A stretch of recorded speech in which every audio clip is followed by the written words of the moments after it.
rukun iman, rukun Islam. Jalanin sholat 5 waktu, dijalanin. Dan juga menjauhkan larangannya. Disebut taqwa selain melaksanakan perintah Allah, yaitu menjauhi larangannya sirron wa alaniyah. Ya, baik secara diam-diam ataupun secara terang-terangan. Tuh. Menjauhkan semua larangannya secara diam-diam, sembunyi-sembunyi atau secara terang-terangan. Makanya ada orang kadang-kadang suka bilang, ah kita mah nggak sholat juga nggak apa-apa, yang penting mah baik aja sama orang. Nah, salah. Kan dalam kehidupan itu ada hablum minallah, ada hablum minannas. Hubungan kita dengan Allah, hubungan kita dengan manusia. Kalau kita baiknya sama orang, ya berarti baik doang sama orang. Hablum minannas baik. Bagaimana ceritanya dia nggak sholat, kepengen hubungan dia baik sama Allah? Nggak bisa. Hubungan baik dengan Allah menjalankan perintahnya.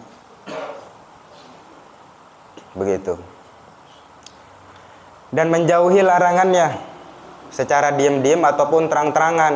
Nah, mungkin kalau kita sebagai manusia, kalau terang-terangan malu, ya, keseringan diam-diam. Cuman kalau zaman sekarang sih kadang-kadang kita udah nggak ngelihat ini lagi orang ya, nggak pakai malu lagi. Terang-terangan orang maksiat zaman sekarang. Makanya kata Imam Ali itu, kalau kita kepengen tahu diri kita di saat kita lagi sendiri, gitu. Kita lagi sendiri, kita ngapain? Nah. Menjauhi larangannya, semua larangan Allah Ta'ala. Ya. Nah, orang bisa dia selalu dalam keadaan taat kepada Allah kalau dia memiliki sifat muraqabah. Memiliki sifat muraqabah. Apa itu muraqabah? Selalu diawasi gitu. Rasa selalu diawasi. Kalau di dalam sifat ini kita nggak ada di dalam hati, itu potensi besar kita pasti bakalan maksiat.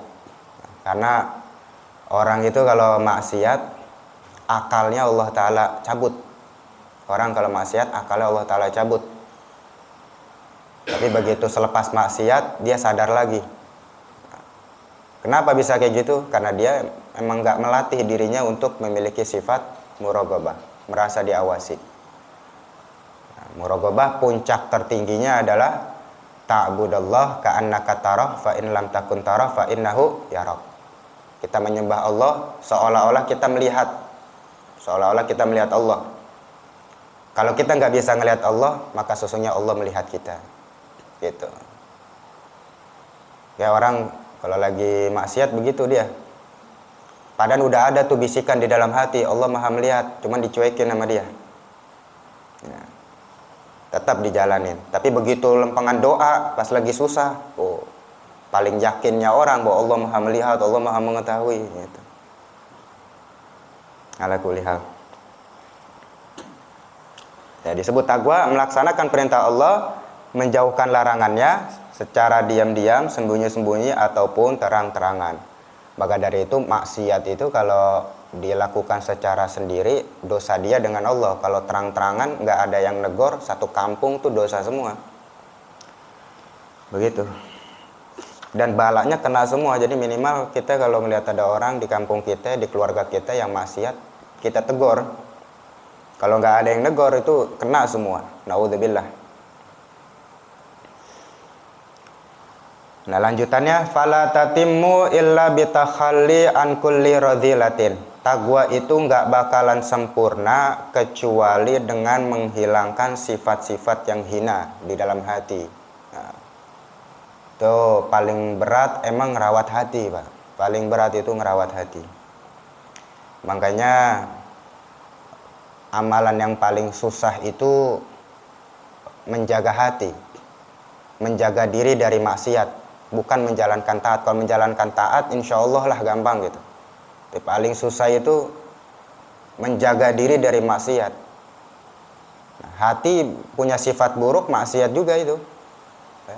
Maksiat. Tapi mau bagaimanapun kita manusiawi pasti ada sisi dimana kita mungkin pernah kesel sama orang, pernah benci sama orang, ya, pernah nggak suka atau iri hati. Nah, itu manusiawi. Nah, sedangkan kita yang memiliki hati yang Allah Ta'ala titipkan, perasaan itu nggak bisa ditolak. Kita kalau udah sakit hati ya sakit hati pasti, nggak bisa kita tolak. Gue nggak mau sakit hati, nggak bisa. Nah, kewajiban kita hanya untuk